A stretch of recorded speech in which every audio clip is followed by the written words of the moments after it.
Hi guys, today I want to talk about how the Bible is more than what you may think it is. And I know that people are so quick to dismiss the Bible and not even be interested in reading it or not taking it as a credible piece of evidence in favor of the existence of God.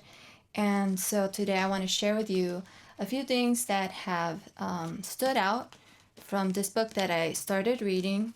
It's called Jesus and the Eyewitnesses, the Gospels as Eyewitness Testimony by Richard Bauckham. And pretty much in this video, I'm just going to share with you the things that stood out to me, and I think that it's going to help us all to see the Bible in a new light that perhaps you were not aware of. So something that you might not ever put much thought into concerning the Bible, and specifically the gospel, are the names that are inside the gospel. And so what I found interesting was that it mentions how the names in the gospel match other sources for the same period of time and place almost exactly, which is something that would have been really difficult, if not impossible, to fake if the writers didn't have access to the witnesses.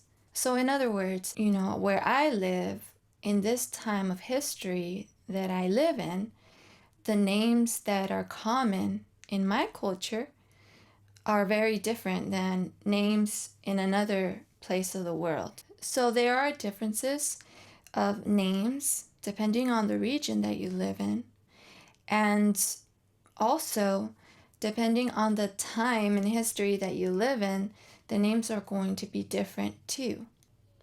And the names that are found in the Gospels are consistent to the names that were common in that region specifically and that time period in history as well.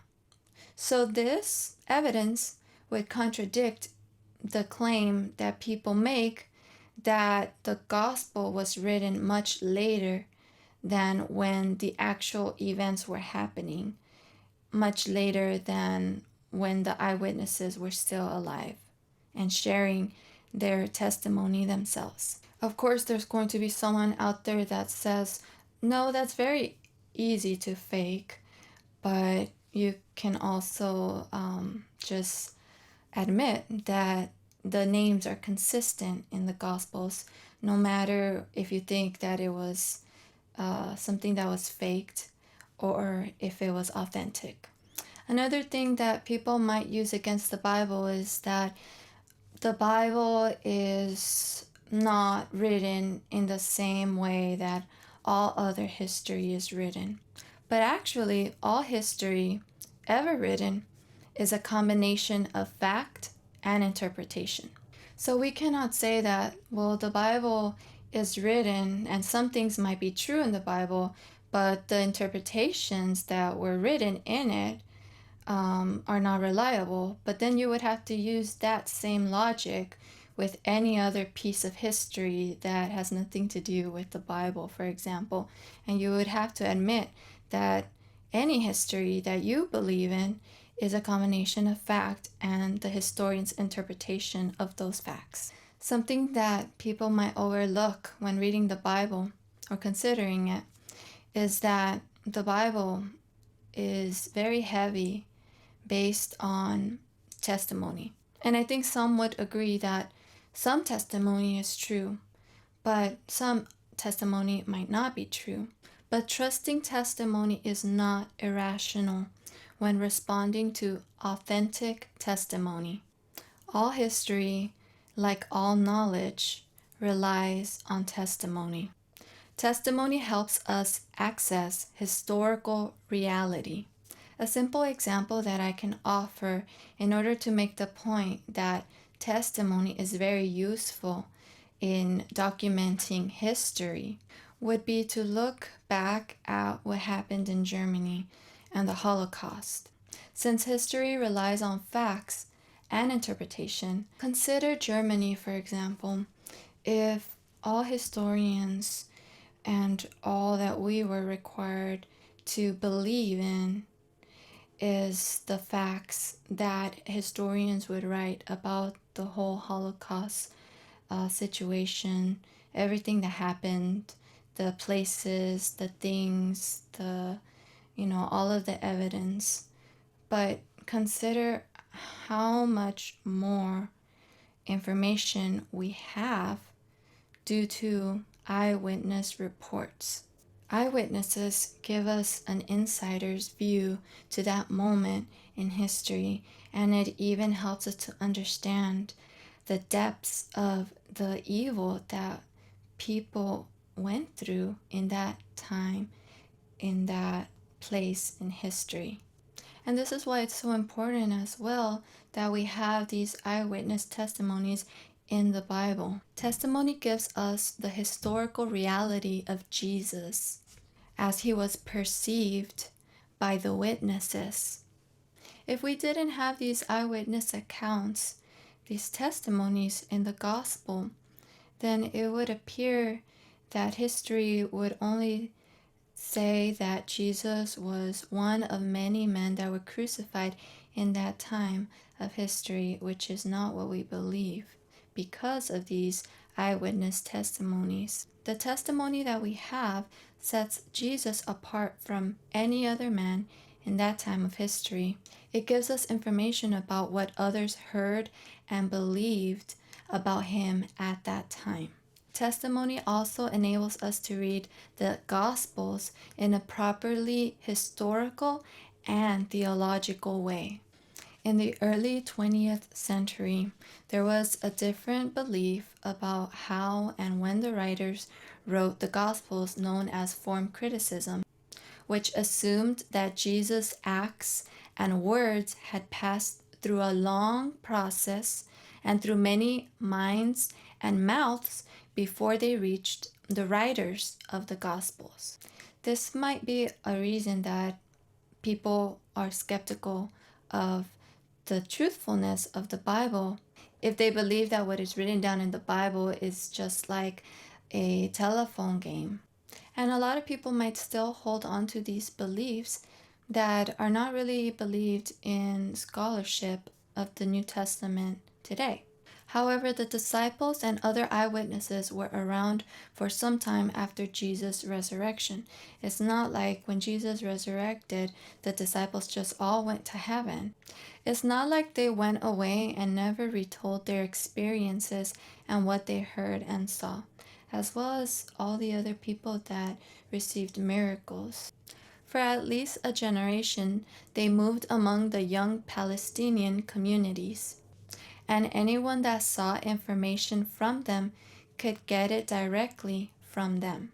So, in other words, let's pretend that if Jesus had come in this time in history and Jesus performed so many miracles, and there were people that walked with him and heard his teachings like from one place to another, and they witnessed Jesus being crucified, and they saw him when he resurrected. And if Jesus were to go back to heaven, well, that would leave all of us still here on earth with this information that is very fresh in our mind and that people are going to be talking about. It's not like we would just never talk about it ever again.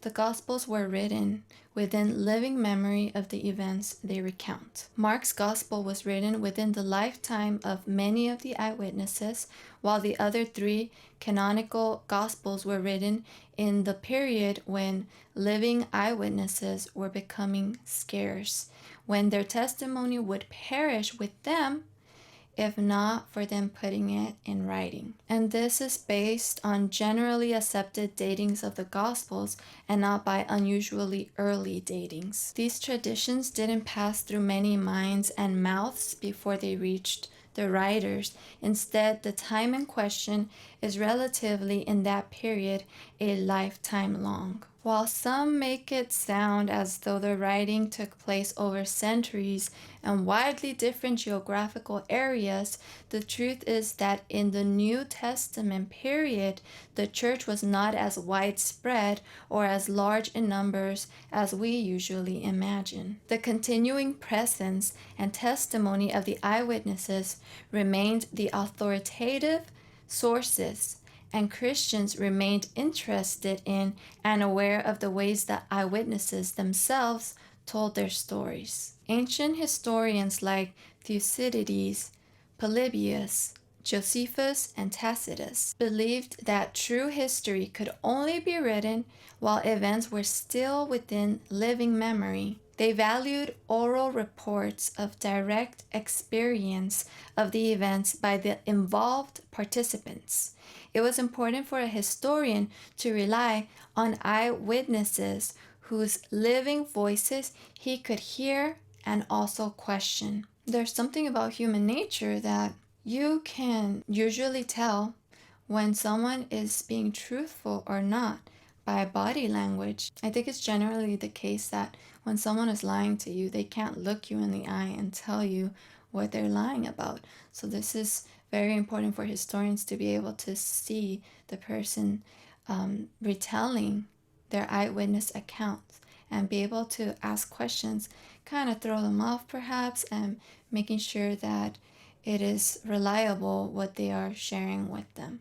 Maybe they can weigh what is credible and what is perhaps not so reliable. For Greek and Roman historians, the ideal eyewitness was not a dispassionate observer, but instead one that was a participant and had been closest to the events, and whose direct experience enabled him to understand and interpret the significance of what he had seen. Being involved didn't prevent a correct understanding of what they perceived as historical truth. Instead, it was the essential means to a correct understanding of what had really happened. Going back to our Germany example, someone that was not involved somehow in the Holocaust would retell the history much differently than an actual eyewitness. A person involved remembers better than a disinterested observer.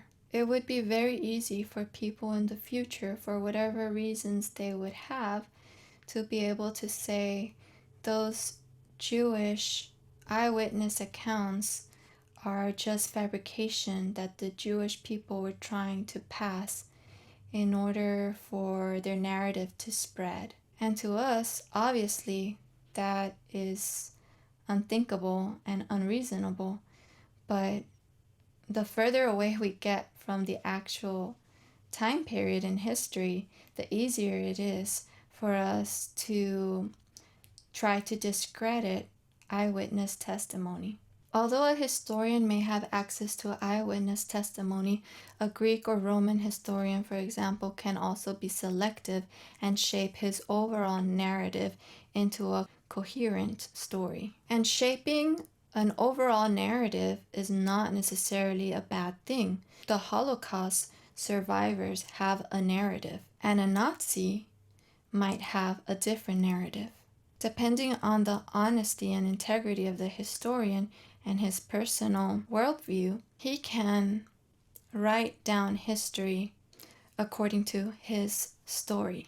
This doesn't necessarily mean that a narrative can be unreliable or untrue, because just like we said, if you were to have documented the Jewish Holocaust testimony, then that would be a reliable narrative that was documented in history. Those testimonies would be very probable. And the truthfulness in their narrative versus a racist Nazi's narrative would be very different.